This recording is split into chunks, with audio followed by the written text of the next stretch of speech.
வணக்கம். நம் மாநிலத்தினுடைய அடிப்படை உரிமைகள், நம் மொழியினுடைய தனித்துவம் எல்லாமே எங்கே பறிபோகுதோ அப்படிங்கிற ஒரு அச்சம் படுகிற நிலையில் நாம் இருக்கிறோம். மனோன்மணியனார் சுந்தரனா அவங்களுடைய பல்கலைக்கழகத்திலேயே தமிழ்தாய் வாழ்த்தை கடைசியாக பின்னுக்கு தள்ளுகின்ற அவலம் நடைபெற்றிருக்கிறது. இது வந்தே மாதத்தை முதல்ல பாடியிருக்கிறாங்க. இதை நம்ம எப்படி புரிந்து கொள்வது? தேசிய கீதம் 2 முறை பாடப்பட்ட போதே நம்ம எச்சரித்தோம் இல்லைங்களா? தேசிய கீதத்தை 2 முறை எதுக்குங்க பாடுறாங்கிறப்ப, நம்ம தேசிய கீதம் தானே, எத்தனை முறை பாடினா என்ன, ஏன் இப்படி பேசுறீங்க, தேசிய கீதத்தின் மீது உங்களுக்கு அக்கறை இல்லையா அப்படிலாம் கேட்டாங்க. அப்போ நம்ம மக்களுக்கு நம்ம வரலாறை ரொம்ப விரிவாக சொல்ல வேண்டிய அவசியம் இருக்குது. இந்த நேரத்தில் பிஜே அவர்களுடைய நேர்காணல் ரொம்ப முக்கியம்னு பார்க்குறேன். வந்தே மாதரம் உருவான காலகட்டம், ஏன் உருவானது, யாருக்கு எதிராக உருவானது, அது உண்மையில் தேசபக்தர்களுக்கானதா, இந்திய சுதந்திர போராட்டத்தை வலியுறுத்தியதா, அதை ஏன் நேருவும் காந்தியும் ஏற்றுக்கொள்ளவில்லை, அது இஸ்லாமியர்களுக்கு மட்டும் எதிரானதா போன்ற பல்வேறு கேள்விகள் இருக்கு. இப்போ வந்தே மாதரம் இதுவரையும் தமிழ்நாட்டுக்குள்ள நுழையாமல் இப்போ நுழைஞ்சிருக்கு. தமிழ்தாய் வாழ்த்து பின்னுக்கு தள்ளப்பட்டிருக்கிறது. இந்த நிலையில் பிஜே அவர்கள் என்ன சொல்றாருன்னு கேளுங்க. இந்த பேட்டி இந்த நேரத்தில் ரொம்ப முக்கியம். இந்த வந்தே மாதரம் குறித்து அவர் பேசின முழுமையானது வரலாற்று தரவுகள். நீங்க எந்த அரசியல் முன்முடிவும் எடுக்க வேணாம். வந்தே மாதரம் என்ன, ஏன் தமிழ்நாடு வேணாங்குது, என்ன பிரச்சனை அதில் இருக்குது அந்த பாட்டில் அப்படிங்கிறத நீங்கள் விரிவாக தெரிஞ்சுக்கணும்னா இந்த நேர்காணலை முழுசாக பாருங்க. இந்த நேர்காணல் இந்த நேரத்தில் வரலாற்றின் அடிப்படையில் ஒரு தேவையானதாக இருக்கிறதா நான் பார்க்குறேன். ஜீவா டுடே பார்வையாளர்களுக்கு வணக்கம். இன்றைய நேர்காணலில் தேசிய தவ்ஹீத் கூட்டமைப்பினுடைய ஒருங்கிணைப்பாளரும் தலைவரும் ஆகிய பிஜே. வந்தே மாதரம் இந்த பாடல் ஒரு தேசபக்தி பாடல். ஆங்கில ஏகாதிபத்தியத்தை எதிர்த்து நம்ம தேசபக்தர்கள், அன்றைய போராளிகள் பாடிய பாட்டு. ஆனால் பாருங்க, முஸ்லீம்ஸ் அந்த பாடலை பாடக்கூடாதுங்கிறாங்க. வந்தே மாதரம்ங்கிறது நம்முடைய அடையாளம் தானே. வந்தே மாதரம் சொல்லக்கூடாது, பாரத் மாதா கி ஜெய் சொல்லக்கூடாது, இதையெல்லாம் நாங்கள் சொல்கிறோம். ஆனால் முஸ்லீம்ஸ் இதை சொல்ல மாட்டாங்க. இந்த நாத்திகர்கள், இந்த பெரியாரிஸ்டுகள் இது உடனே எதிர்ப்பாங்க. அப்போ இதுலேருந்தே புரியலையா நாங்கள் ஏன் அவங்கள ஆன்டி இண்டியன், தேச துரோகின்னு சொல்கிறோம்? அந்த பெரியாரிஸ்ட்டு, இந்த முஸ்லீம்ஸ்லாம் எதெல்லாம் தேசத்தை பெருமைப்படுத்துது சொன்னால் உடனே அது எங்களை புண்படுத்துது, இல்லை நாங்கள் இது பண்ணுறோன்னு சொல்கிறாங்கிறாங்களே. ஏன் வந்தே மாதரம்னா நம்ம இந்திய ஏகாதிபத்தியத்தை எதிர்த்து நம்ம இந்திய விடுதலை பற்றிய பாடல் தானே, அதை ஏன் முஸ்லீம்கள் எதிர்க்கிறாங்க அப்படின்னு பிஜேபியினர் கேட்குறாங்க. அதாவது இந்த வந்தே மாதரம்ங்கிறது அந்த வார்த்தை மக்களுக்கு அறிமுகமானதுனால அதனுடைய வரலாற்று பின்னணி தெரியலை, அதனால இந்த கேள்வியை கேட்குறாங்க. இந்த வந்தே மாதரம் எங்கேருந்து வருதுன்னு கேட்டால், ஆனந்த மடம்னு ஒரு நாவல் எழுதப்படுது வங்கத்தில். அந்த நாவலில் இந்து முஸ்லீம் கலவரத்தை பற்றி கற்பனையாக எழுதப்பட்ட ஒரு நாவல். அதில் இந்த வந்தே மாதரம்ங்கிற இந்த பாடலை பாடிக்கொண்டு தான் இந்துக்கள் முஸ்லீம்களை அடித்து கொள்கிறாங்கங்கிற ஒரு டைப்பில் எழுதப்பட்ட ஒரு பாடல். அதில் தான் அந்த பாட்டை ஃபஸ்ட்டு வருது. இது கவிதையாக எழுதப்பட்டது இல்லை, நாவலுக்குள்ளே இந்த கவிதை வைக்கப்பட்டிருக்கிறது. அதிலிருந்து உருவி தான் எடுக்கிறாங்க. அப்போ அந்த கதை மூலமாக அந்த வந்தே மாதரம், அந்த ஆனந்த மடத்தின் கதை பிரகாரம் வங்காளத்தில் பிரிவினைக்கு முற்பட்ட வங்காளம், அதாவது மேற்கு வங்காளமும் பாகிஸ்தானும் ஒன்றா இருந்தது. வங்காளம்னு இருந்துச்சுல, அந்த வங்காளத்தில் ஒரு பிரம்மாண்டமான ஒரு கலவரம் ஏற்படுது 1905க்கு முன்னாடி, முந்தின விஷயம். ஆமாம், அந்த கலவரத்தில் முஸ்லீம்கள் கடுமையாக பாதிக்கப்பட்டாங்க. அது கூட இந்த பிரிவினையை அவங்க கேட்பதற்கு ஒரு காரணமாக இருந்துச்சுன்னு வைங்க. அதை வச்சு இந்த நாவல் எழுதும்போது அந்த நாவலில் என்ன செய்கிறாங்கன்னா, அந்த வந்தே மாதரத்தை பாடிக்கொண்டு தான் அந்த கலவரத்தில் ஈடுபட்ட மாதிரி அதில் வருகிறது. அதனால என்ன செய்கிறாங்கன்னா, இந்த இந்து மகா சபை அந்த பாடலை உருவி அவங்களுடைய நிகழ்ச்சிகளில் அதை பாட ஆரம்பிக்கிறாங்க. இதுக்குன்னு பாடலாக எழுதப்பட்டது கிடையாது, நாவலுக்குள்ளே நுழைக்கப்பட்ட ஒரு கவிதை. அப்போ இதை பாட ஆரம்பிக்கிறாங்க. இதை பாட ஆரம்பிக்கும் பொழுது 2 காரணத்துக்காக வேண்டி முஸ்லீம்கள்லேருந்து எதிர்ப்பு வருது. முகமது அலி அப்போ காங்கிரஸ் தலைவராக முகமது அலி இருக்கிறார். அப்போ காங்கிரஸ் தலைவராக இருக்கும்போது என்ன செய்கிறாங்கன்னா, ஒரு காங்கிரஸுடைய மாநாடு, அகில இந்திய மாநாடு நடக்குது 1973. அது மாநாடு நடக்கிறது 23. அந்த மாநாடு நடக்கும்போது அந்த மாநாட்டில் அந்த வந்தே மாதரத்தை காங்கிரஸுக்காரங்களும் பாடுறாங்க. அதனுடைய தாக்கத்தில் இவர் அதை கண்டித்து வெளிநடப்பு செஞ்சிடுறாரு. காங்கிரஸ் தலைவரே வெளிநடப்பு செய்கிறார். என்னன்னு கேட்கும்போது அவர் 2 காரணத்தை அவர் சொல்கிறார். எதனால் நாங்கள் படிக்கிறோம்னு கேட்டால், இது எங்களை அழிப்பதற்கு ஒரு அடையாளமாக உருவாக்கப்பட்ட ஒரு கவிதை. அந்த கலவரத்தில் இதை சொல்லி தான் முஸ்லீம்கள் அழித்தார்கள் வரும்பொழுது அந்த ஒரு எண்ணத்தை இது பிரதிபலிக்கும். அந்த கவிதையுடைய முஸ்லீம்களை அழித்ததை கொண்டாடிய கவிதை. அது அந்த கொண்டாடுற விதமாகத்தான் அந்த நாவலில் எழுதப்பட்டிருக்கும் பொழுது பிரிட்டிஷ் ஏகாதிபத்தியத்தை எதிர்க்கலையா? அதுக்கு பயன்படுத்துகிறாங்க பின்னாடி. ம். அது வந்து முஸ்லீம்களை அழிக்கிறதுக்கு உள்ள விஷயமாக தான் பாடப்பட்டுச்சு. சரி அப்படி பாடப்பட்டும் போது இது எங்களுக்கு எதிராக பாடப்பட்டதுங்கிறது ஒரு விஷயம். சரி. ரெண்டாவது விஷயம் என்னன்னு கேட்டால், எங்களுடைய மத நம்பிக்கைக்கு எதிராக அது இருக்கிறது. கருத்து, அதனுடைய கருத்தை எடுத்து பார்த்தா எதற்காக அந்த பின்னணியை கழிச்சிட்டு அர்த்தத்தையாச்சும் பார்ப்போம் அப்படின்னு பார்த்தோம்னு சொன்னால், அந்த அர்த்தம் வந்து நிறைய எங்கள் இஸ்லாம் நாங்கள் ஒரு நம்பிக்கையில் இருக்கிறோம், அந்த நம்பிக்கைக்கு பாதகமாக இருக்குன்னு சொல்லி முஸ்லீம்களை எதிர்க்கிறாங்க. இந்த காங்கிரஸ் மாநாட்டுக்கு பிறகு எதிர்க்கிறாங்க. எதிர்த்தவன என்ன ஆகுதுன்னா, என்ன மாதிரிலாம் இருக்குன்னு கேட்டால், அந்த வந்தே மாதரம் பாடலில் உனது உருவம்தான் கோவில்கள் தோறும் வடிவமைக்க அதனுடைய நேரடி தமிழக இது அந்த வந்தே மாதரத்தில் வரக்கூடியது. நீயே 10 ஆயுதங்களை தாங்கிய துர்கா, நீயே தாமரை தடாகத்தில் உலாவும் கமலா இலக்குமி லட்சுமி, நீயே வித்தையை அருளும் வாணி அதாவது சரஸ்வதி, உன்னை வணங்குகிறேன் உன்னை வணங்குகிறேன் கமலா, உன்னைய வணங்குகிறேன் லட்சுமியே உன்னை வணங்குகிறேன். அப்போ லட்சுமியே உன்னை வணங்குகிறேன்னு ஒரு முஸ்லீம் சொல்லலாமா? நாங்கள் ஒரு நம்பிக்கையில் இருக்கிறோம். ஆமாம், உருவத்தை வணங்க ஒரு இறைவனைத்தான் நாங்கள் வணங்கணும்னு இருக்கிறோம். எங்களையும் இதை படிக்க சொன்னீங்கன்னா, லட்சுமியே உன்னை வணங்குகிறேன், நீ வந்து 10 ஆயுதங்களை வச்சிருக்கிறாய், உன்னை நான் மதிக்கிறேன் வணங்குறேன்ற மாதிரி அந்த பாடல் அடிப்படைக்கு எதிரானது. அடிப்படைக்கு எதிரானது. அதே மாதிரி வந்தே மாதரம்ங்கிறதே அடிப்படைக்கு எதிரானதான்.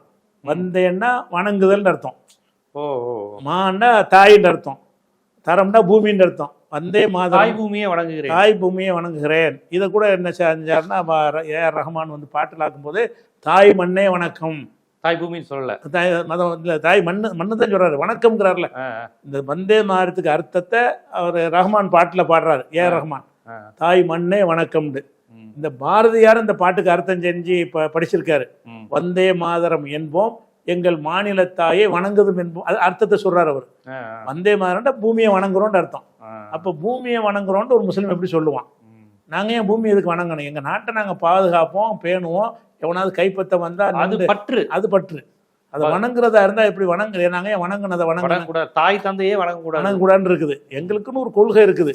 அந்த கொள்கை வந்து உங்கள் மதத்துக்கு எதிரானது இல்லை, இங்கே நாங்கள் அதை செய்யக்கூடாது அப்படிங்கிறதுக்காகவே நாங்கள் வணங்க மாட்டோங்கிறோம். அப்போ இதை நீங்களும் வணங்கணும்னு சொன்னீங்கன்னு சொன்னால், நாங்களே மண்ணை வணங்குற அது வேணான்னு தானே இஸ்லாத்துக்கு வந்திருக்கிறோம். மண்ணை வணங்கலாம்னா உங்க பேசாம இந்துவா இருந்திருப்போமே, இந்துவா இருந்திருப்போமே, வணங்கக்கூடாது. அதுல எங்களுக்கு உடன்பாடு இல்லாம நாங்க வந்தவங்களை நீ உடன்படாட்டால் நீ உடன்பாடுன்னா என்ன அர்த்தம் அது அப்படின்னு சொல்லி தான் முகமது அலி எதிர்க்கிறார். காங்கிரஸ் தலைவராக இருந்தவர் எதிர்க்கிறார். எதிர்த்த உடனே அப்போ 8 மாகாணத்தில் வெள்ளக்காரங்காலத்தில் 8 மாகாணத்தில் காங்கிரஸ்காரங்க ஜெயிக்கிறாங்க, ஆட்சியை பிடிக்கிறாங்க. அப்போ எந்த பீரியடு? அந்த அந்த வந்தே மாதரம் பாடுறது அந்த 1923க்கு பிறகு 23. அப்போ தேர்தல் நடக்குது பிரிட்டிஷ் காலத்தில். தேர்தல் நடத்தி வச்சு தங்கி அமைச்சர்லாம் இருந்துச்சு.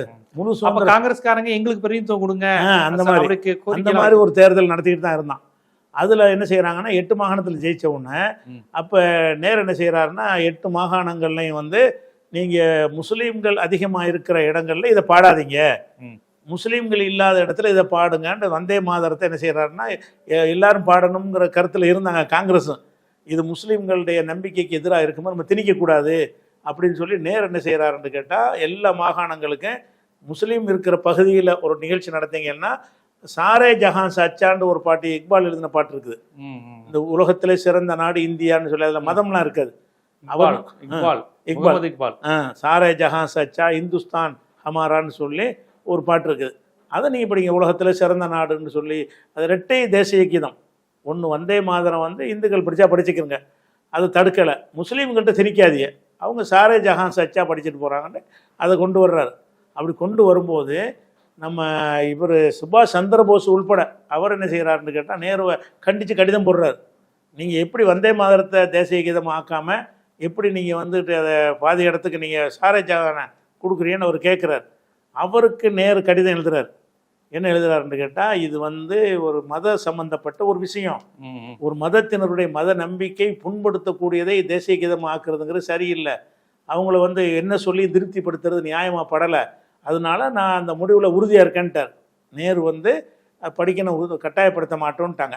அப்போ இந்த வந்தே மாதரம்ங்கிறது எங்களை நம்பிக்கையை பாதிக்கிறதுக்காகத்தானே சொல்கிறோமே தவிர அதை விட சிறந்த சாரே ஜஹான் அச்சாவை நாங்கள் படிக்கிறோமே உலகத்திலேயே சிறந்தது எங்கள் இந்தியா. அது இதை விட இந்தியாவை பெருமைப்படுத்துற என்ன இருக்குது? உலகத்திலே சிறந்த நாடு எங்க நாடு. அப்ப இதுல வந்தே மண்ணை வணங்குதல் சொல்றதை விட இது சிறந்தது. அதை விட மேலான பாட்டை தான் நாங்க படிக்கிறோம் அப்படின்ட்டாங்க. அதுக்கப்புறமேலு நாடு சுதந்திரம் அடையுது. சுதந்திரம் அடையும் போது எதை தேசிய கீதம் ஆக்குறதுன்ற ஒரு சர்ச்சை வருது.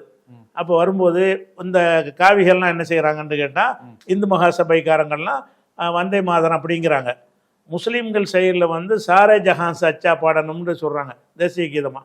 அப்போ இந்த பல கருத்துக்கள் வந்து ரெண்டு பேரும் கருத்துள்ள ரெண்டுமே வேணாம், தாகூருடைய கவிதைக்கு போயிடுவோம், ஜனகணமனம் எடுத்துக்கிறோம்னு சொல்லி ஜனகணமனம் தான் தேசிய கீதம் ஆக்கி இந்த ரெண்டுமே தேசிய கீதம் இல்லைன்னு ஆக்கிட்டாங்க.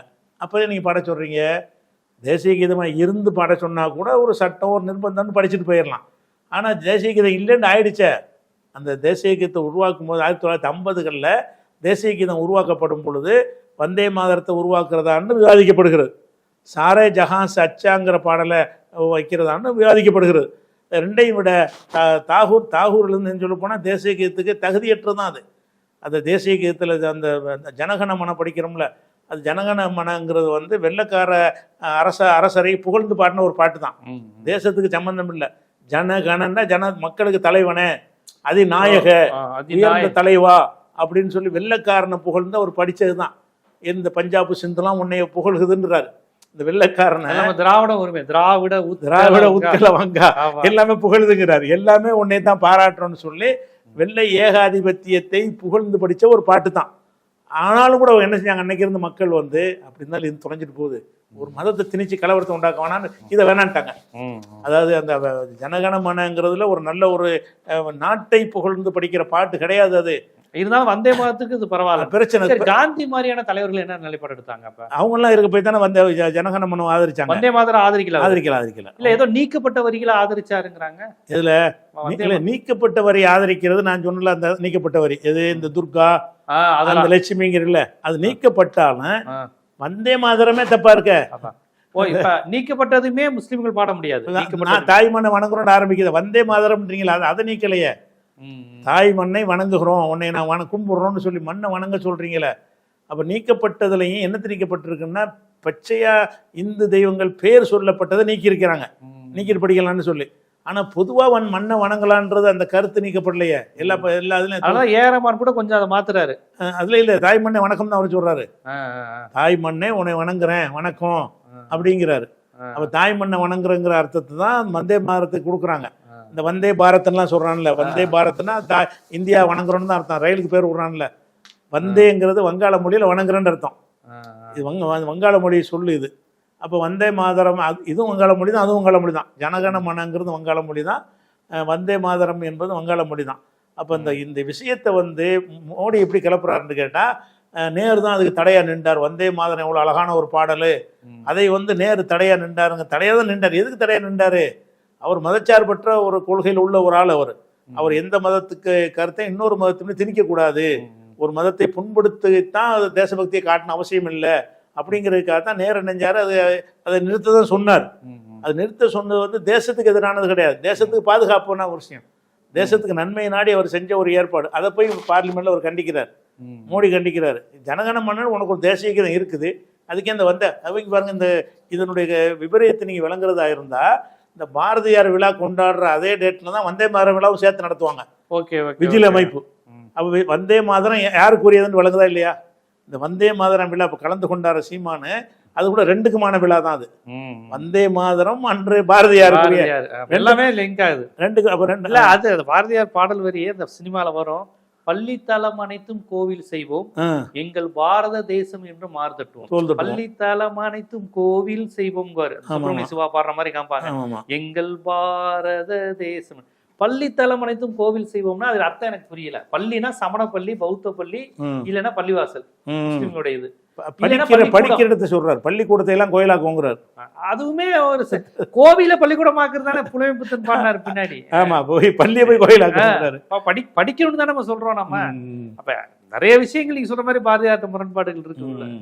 அது மாதிரி உள்ளது. நமக்கு வந்து என்னன்னு கேட்டா, இந்த வந்தே மாதரம்ங்கிறது நாங்க மறுக்கிறது தேசத்துக்கு எதிர்த்து. நீங்க தேசத்துக்கு நாங்க தான் அதிகமாக உயிரை கொடுத்துருக்குறோம், அதிகமாக தியாகம் பண்ணியிருக்கிறோமே, அதிகமாக சதவீதத்துக்கு மேலே தியாகம் செஞ்சவங்கன்னு சொல்லி எங்களுக்கு ரெக்கார்டு இருக்க வரலாறு. அப்படி இருக்கும்போது தேசத்துக்கு உள்ளது வேற எப்படி நாங்கள் நிரூபிக்கணும்? அந்த பாட்டெலாம் நிரூபிக்கணுமா? பாட்டில் வந்து எங்களை நாங்கள் செருப்பால் அடிச்சுக்கிட்டு அந்த தேசபக்தி நிரூபிக்கணுமா? அதனால தான் நாங்கள் மறுக்கிறோம். தேச பக்திக்கு எதிராகலாம் நாங்கள் மறுக்கலை. ஏன் அப்படி ஒரு கருத்தை ஏன் திணிக்கிறீங்க? இப்போ முஸ்லீம்களுடைய அல்லா மாதிரி சொல்லி நீங்கள் சொன்னால் அதை ஏற்றுக்கிறீங்களா? தேசபக்திக்கு பதிலாக வந்தே அல்லான்னு சொல்லி ஒரு தேசிய அல்லாஹ்வை எல்லாரும் வணங்குங்கன்னு சொன்னால் ஒத்துக்குருவீங்களா? உருவத்தை வணங்காதீங்க அப்படி ஒரு அப்படி அப்படி அப்படி சொன்னா அது அப்ப பிரச்சனை ஆகும்ல. சொல்லவும் கூட நாங்களும் சொல்லவும் மாட்டோம், நீங்க ஏத்துக்கிற மாட்டீங்கல்ல. அதே தான் இது.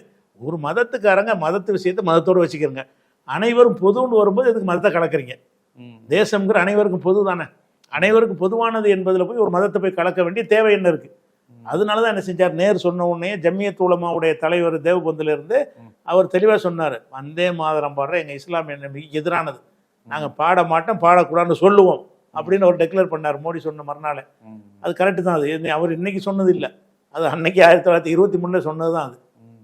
அதனால வந்தே மாதரம்ங்கிறது தேசபக்திக்கு எதிராக நாங்கள் கிடையாது. இந்த பாட்டு தப்பான பாட்டு. தப்புன்னா இந்துக்களுக்கு நல்ல பாட்டாக இருக்கலாம், இப்போ தேசத்துக்கு பார்க்கும்போது தப்பான பாட்டு. அது அனைவருக்கும் உள்ளதை வந்து ஒரு மதத்தின் கருத்தை திணிக்கக்கூடாது. அதான் காரணம். இப்போ வந்தே மாதரம்ங்கிறது அரசியலா மதமா, அதை எப்படி புரிந்து கொள்வது? அதில் தேச நலன் இருக்கா, இல்லை சிறுபான்மை மக்களை சீண்டுகின்ற வன்ம அரசியல் இருக்கா? இதை பாரதியார், ரவீந்திரநாத் தாகூர், காந்தி, அன்றைய ஜனநாயகவாதிகள் எப்படி பார்க்குறாங்க, எப்படி அதை எடுத்துரைத்தாங்க, இன்னைக்கு இவர்களை கையில் எடுப்பதனுடைய பின்னணி என்ன என்பதெல்லாம் குறித்து ரொம்ப விரிவாக மக்களுக்கு வச்சுங்க. மிக்க நன்றி.